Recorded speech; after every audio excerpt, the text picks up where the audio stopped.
Hello, my name is Shawn. Shawn Timothy Decker. That makes my initials STD, and you're about to find out why that's morbidly funny. I was born on July 16th, 1975, exactly 1 week after Jack White was born. Pretty cool, huh? My big brother, Kip, is 2 years older than me. He was psyched to have a little brother. But soon, it was discovered that I'd been born with hemophilia, a rare bleeding disorder. My parents were pretty worried. My brother, he wanted a sibling, but got a restraining order instead. As my family learned more about hemophilia and the treatments available, everyone calmed down. My main issue was nosebleeds. If I got one that wouldn't stop on its own, I'd get an injection that helped me clot. And anytime I had one, I'd get to go pick out a new G.I. Joe or Masters of the Universe figure. And let me tell you, I had an impressive collection of toys as a kid. You could say that me and my friends enjoyed a pretty typical suburban childhood in America. I mean, didn't everyone play Friday the 13th? I was, indeed, a child of the 1980s. But something even scarier than Jason Voorhees emerged in the 80s. AIDS. I remember seeing news stories on TV about it. I thought, I already have a medical condition, won't have to worry about that. But my parents knew something I didn't, and that was, my treatments for hemophilia put me at high risk for HIV infection. Just one of my shots contained plasma from thousands of people. In the 80s, HIV was in the blood supply. That was a very big problem for people like me who relied on blood products.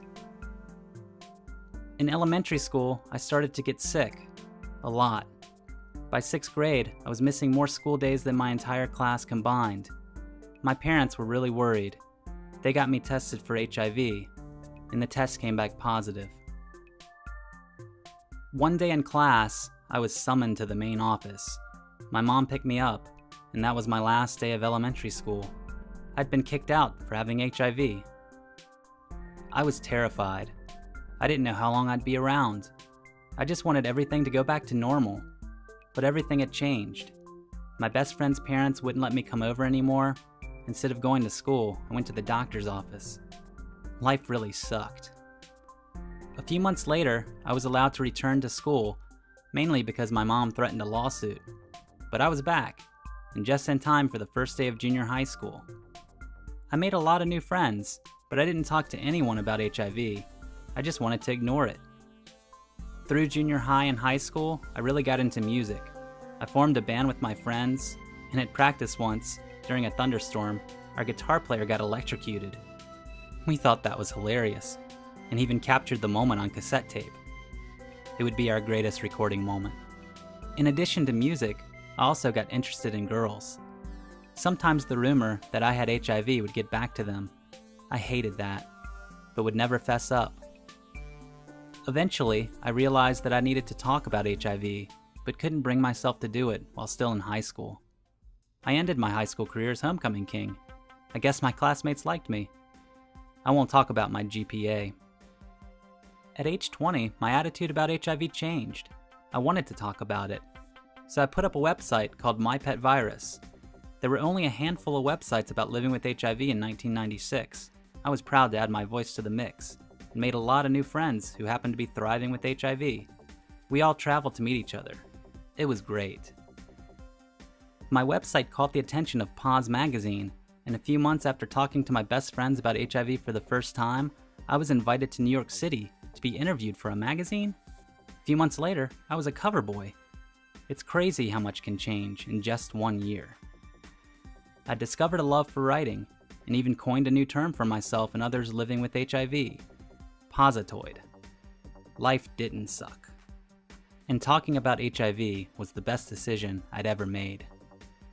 A few years later, I got a call from a girl who was looking for someone with HIV for an educational project.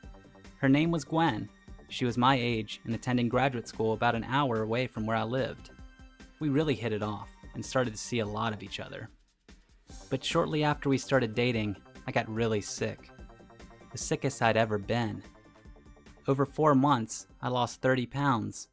When Gwenn finished graduate school, she moved in with me, and I couldn't hide just how tired and bad I really felt. My new doctor encouraged me to start HIV medications. I was soon taking close to 10 pills a day. It was a big change for me. The pills really upset my stomach, but after 1 month, I was already getting better. My health continued to improve, and then Gwen and I started educating together about HIV, flying all over the country to talk about how I stay healthy and how we keep Gwen safe in our relationship. Condoms, people. It's crazy how much can change in 1 year, right? So Gwen and I have now been together for over 10 years. I'm an uncle to 2 wonderful nieces, and Gwen and I are the proud godparents to one of our best friend's daughter. I spend my time making music with my band, Synthetic Division, making videos with Gwen for our YouTube channel, and enjoying this wonderful life. Oh, and I'm down to 1 pill a day. Things just keep getting better and better. All in all, I'm a lucky guy, and I wouldn't change a thing about myself or my life. Not even those unfortunate initials.